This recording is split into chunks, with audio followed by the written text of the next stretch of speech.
बिस्मिल्लाहिर्रहमानिर्रहीम।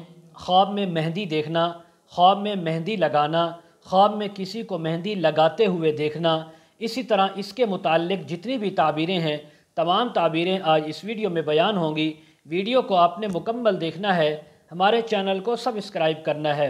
हज़रत अल्लामा इब्राहीम किरमानी रहमतुल्लाह अलैह फरमाते हैं, अगर कोई इंसान ख्वाब के अंदर देखे कि उसके हाथ या उसके पाँव पर मेहंदी लगी हुई है, तो फरमाया इस बात की ताबीर है कि ये इंसान अपने आप को आरास्ता करेगा, लेकिन इसके दीन और आमाल के अंदर कराहत होगी, दीन के अंदर कमज़ोरी होगी।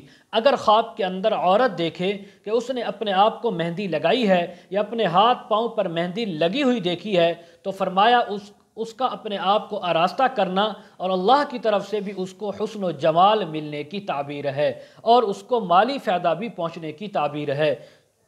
बाज़ अहले ताबीर ने यह भी बयान किया है कि अगर कोई इंसान ख्वाब के अंदर अपने आप को मेहंदी लगाते हुए या अपने हाथ पाँव पर लगे हुए देखे, तो फरमाया इस बात की ताबीर है कि इसके अहले खाना, इसके जो करीबी लोग हैं, उन सब के हालात इसके ऊपर खुलेंगे, किसी का हाल इससे मख्फी नहीं रहेगा।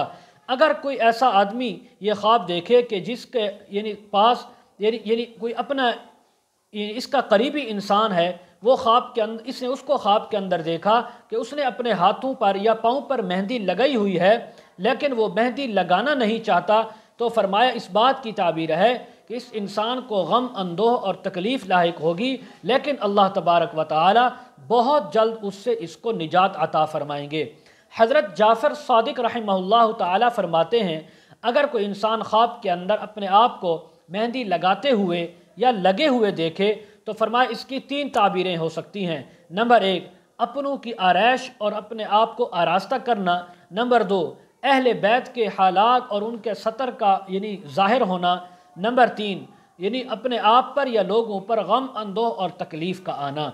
मज़ीद अगर आप इसके मुताल्लिक़ ताबीरें, वज़ाइफ या मसाइल पूछना चाहते हों, इस्तिखारा करवाना चाहते हों, ख़ुद या अपने बच्चों को ऑनलाइन कुरान मजीद पढ़ाना चाहते हों, तो वीडियो के कमेंट सेक्शन में या डिस्क्रिप्शन में हमारा व्हाट्सअप नंबर दिया जाता है, आप हज़रात कॉन्टैक्ट कर सकते हैं। व आखिरु दावाना अनिल हम्दुलिल्लाहि रब्बिल आलमीन।